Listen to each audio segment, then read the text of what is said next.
Today I'm going to demonstrate how to set up RxJava in an Android project. I'm then going to replace an existing async task with its RxJava equivalent. Let's review the existing code first. In this project we have a simple async task in the main activity file. This code executes as soon as the app starts. The async task wraps a HTTP call that gets some data about a GitHub gist via the GitHub API. The data is then serialized into a gist Java object and returned. In the onPost execute, the gist entries are looped over, creating a message and then outputting the message to the screen. Each line outputs the name of the file and the number of characters in the content of the file. Here's what the gist looks like. A gist is just a snippet of code that you can share in GitHub. It can contain one file or many files. It doesn't matter. This gist shows some RxJava example code that I wrote for a blog post recently. When we use the API to get this gist data, the output looks like this. This is the JSON result of the API call that defines the gist that we were just looking at. What we want to do is take the existing code and turn it into its RxJava equivalent. The first thing I'll need to do is add an RxJava to the build.gradle file. Open the build.gradle file and add the RxJava dependency and then refresh your Gradle dependencies. Notice how I included RxAndroid and RxJava. This is to ensure that we get the latest RxJava updates, as the core RxAndroid project does not change that frequently, but it does rely on RxJava to do the core of its work. RxAndroid simply provides a couple of schedulers and hooks for RxAndroid plugins. More about schedulers later and plugins in a future episode. Now go back to the main activity. Here we're going to implement the RxJava code right below the async task. The first thing we want to do is extract out the core HTTP code and put it into a method called getGist. Notice how the nullable annotation was added by Android Studio. This states that the method can have a nullable return value. This helps with lint analysis during compilation and during Android lint execution. I want to take this method and move it to the parent class, main activity. I also want to be sure to make that this method throws an IO exception so I can handle it in the async calls. Next, I'm going to want to turn this code into an RxJava observable that I can subscribe to. In order to do that, I'll create another method called getGistObservable that returns an observable. But I still need a way to create that observable. Now there's a few ways to do this, but probably the easiest is going to be to use the observable.just operator. This operator says, hey, whatever the value you place as the argument to observable.just is, I'll just turn that into an observable, hence the name observable.just. You can now subscribe to it as with any other RxJava observable. Now, unfortunately, it's not that easy. This code has a problem. This code will get executed as soon as the observable is created. That means that the underlying HTTP call to the GitHub API will be executed immediately in order to create the observable. RxJava operators like observable.just and observable.from store the value of the data in the operator when it is created, not when the operator has been subscribed to. We don't want that because the method execution would happen on the main thread and block the UI.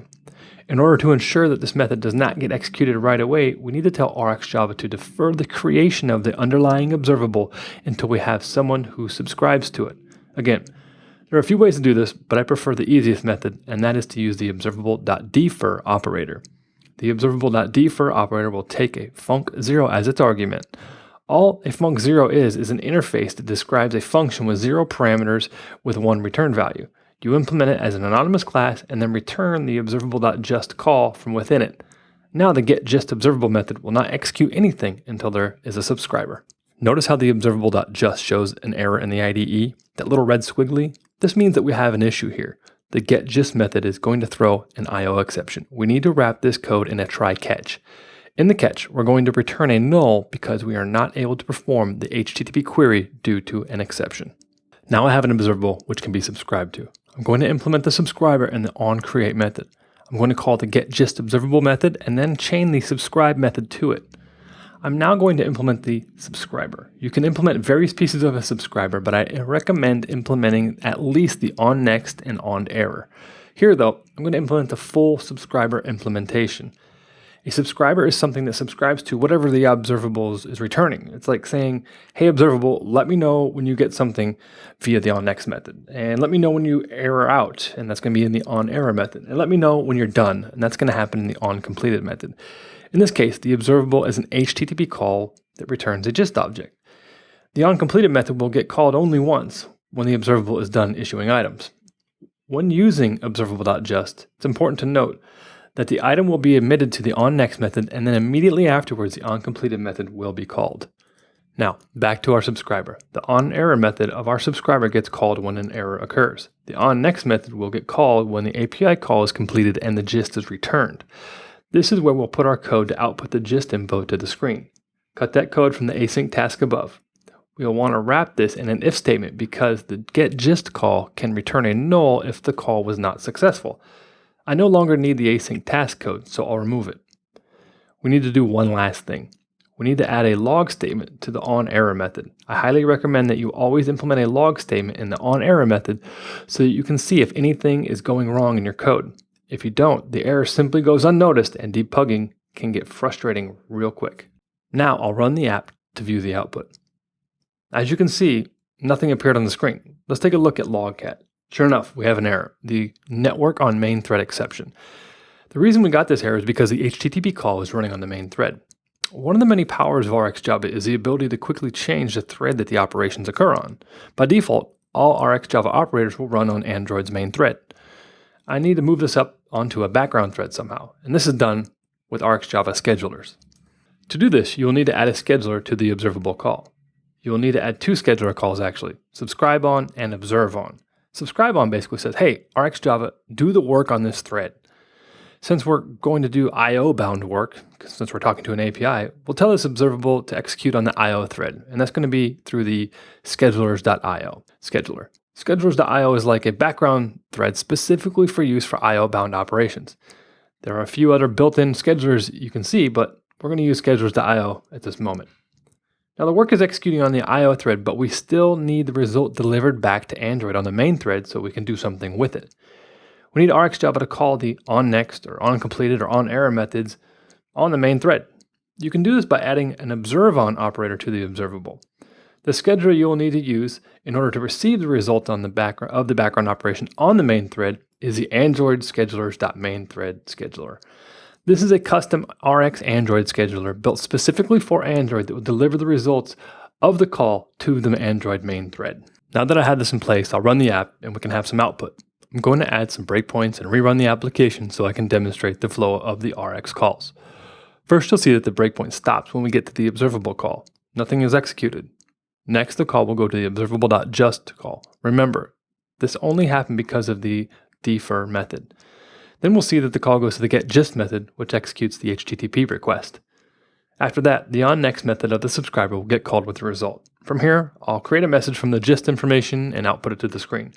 If an error were to occur, the log statement would then get called in the onError method, and you could debug into that. I'm not implementing an onCompleted call, as there's nothing that I need to do here. Remember, observable.just calls the onNext method and then immediately completes via the onCompleted. However, you could place logic in the onCompleted method that would perform operations after the completion of the operation. Please note, RxJava observables will either error out via onError or they will complete via onCompleted. They are mutually exclusive.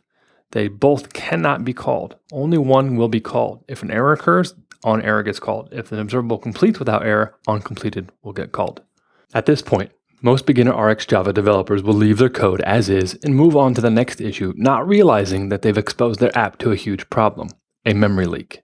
A memory leak like this can be caused by observables which retain a copy of the Android context. This problem commonly occurs when subscriptions are created that retain a context somehow, which is very easy to do when you're working with Android views. RxJava subscriptions can easily be cleaned up though. To do this, you'll need to add a subscription field in the main activity file.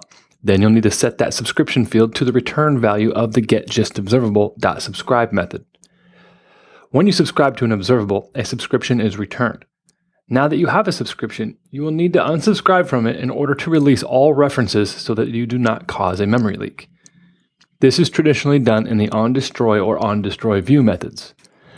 Go ahead and override the onDestroy method and then check to see if the subscription is null and also check to see if the subscription is not already unsubscribed for some reason. This is just a good practice to follow.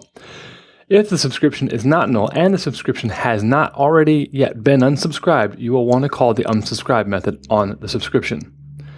Now you are protecting yourself from a memory leak. Go ahead and run the code and you'll see that there is no difference. The only thing that we are doing here is being good code citizens, ensuring that we do not accidentally leak any memory. This may seem like a lot of ceremony to replace an existing call, and well, it is. The power comes not from a simple replacement like this, but from when you start chaining operations in RxJava. You start operating on different schedulers, and you start performing transformations on the operators. And we'll start getting into those in the future episodes here on caster.io. But this here will show you how you can get started with RxJava and Android by replacing a simple asynchronous task with the RxJava equivalent. I hope that helps, and until next time.